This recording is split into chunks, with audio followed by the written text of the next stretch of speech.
I think that single-family zoning prevents us from realizing environmental goals of the state, housing affordability goals of the state, and social justice goals in terms of allowing people at different levels of income, communities of color, to live in high opportunity neighborhoods. We, through our zoning code, keep some parts of the city stable in terms of the number of people that can live there, while we push development into other parts of the city.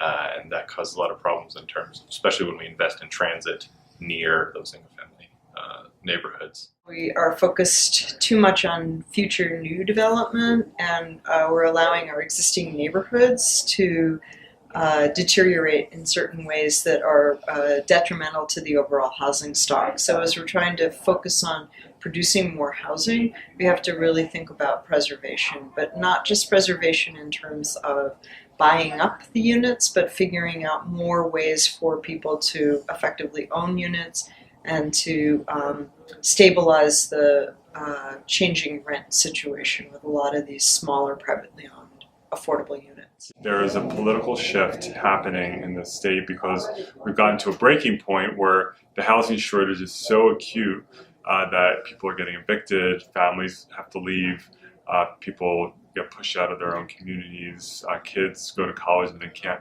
come home and settle in the town they grew up in. And so I think it's flipping, and we're starting to see us in towns that have historically been opposed to housing electing pro-housing city councils.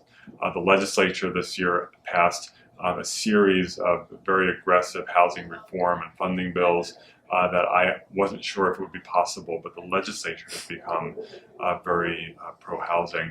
We have a pro-housing governor.